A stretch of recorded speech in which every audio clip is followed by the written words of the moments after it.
I'm Sharzad Morgan, the author of What I Did for Sex and What It Can Do for You, a memoir.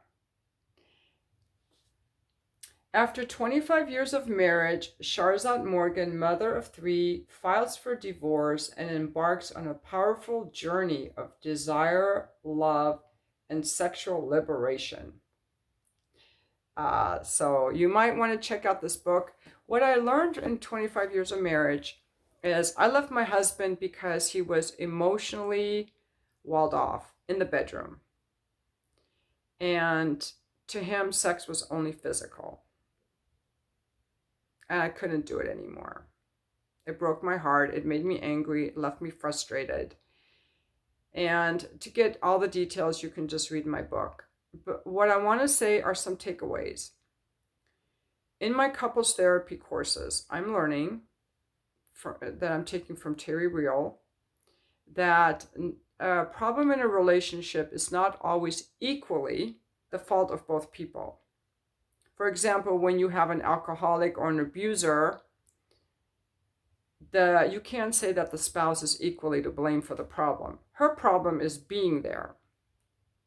And I'm going to say that most of my problem in my marriage was the same thing, that I accepted the neglect. That was most of the problem. But the years of neglect caused me, whereas I initially was like a very loving wife, it caused me to stop caring about him. It caused me to look for interests in other places, like my books, investing, my children, Vicodin. And in year 22 of our marriage, when I quit the Vicodin and I was no longer okay with him telling me no to everything, that's when the heartache really started for me. So it took me 3 years to realize that I couldn't stay, and then I realized I didn't have to stay. So that's the first thing I want to point out. Lesson number one, if you're unhappy in your relationship, go to therapy. Ask your spouse to go to therapy with you. If your spouse won't go to therapy, why are you with that person? That is the biggest thing I wish I would have learned. Because some people don't want to change. They are grandiose, either love dependent or love avoidant grandiose, and they don't want to change. I'm fine. You have a problem? My ex-husband had no problem at all. He wanted sex that was just physical. I gave it to him.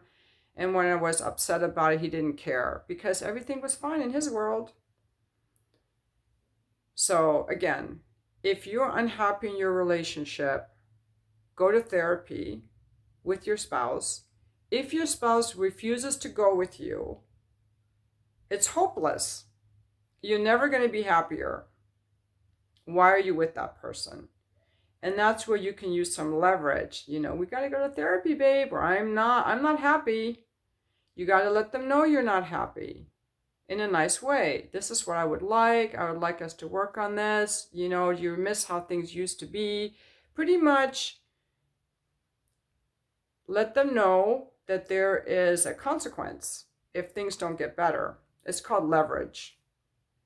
That's the leverage. In my case, the leverage didn't work. Some people are so walled off that even though they're sad about you leaving, that pain of me leaving him was more bearable than the pain he imagined at looking at himself. He didn't want to look at himself. The second thing I want you guys to know is that a relationship requires nourishment. It requires attention. It requires affection. The same way that a child or a pet needs affection every day, your spouse needs affection every day. Do not ignore your spouse.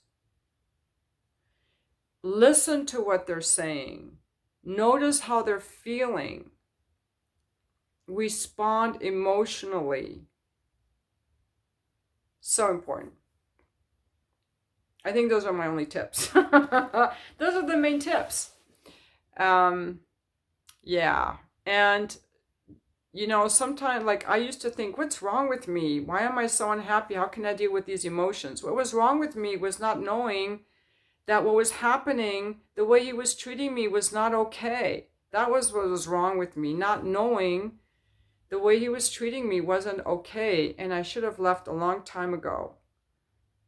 But that's another whole ball of worms. Like, I'm glad that we had our kids together. And you know, honestly, do I regret marrying him? No, because if I had married him, I would be 60 now and I would be single. But I got to be married and I got to have 3 wonderful children. And he's the only man I've ever met that I wanted to marry in my whole life. Even in the almost 10 years since I'm divorced, I haven't even met a man I want to date. I don't date. I don't see anyone I want to date. So, you know, life is what it is, you know? But if I can give you guys some tips, is if your spouse is unhappy in the relationship, take note. Don't ignore that stuff. And nourish your relationships. If you want to keep a happy relationship, you've got to nourish it, emotionally nourish it. And that's all I have to say for today. Again, you can get my book on Amazon, What I Did for Sex, a memoir.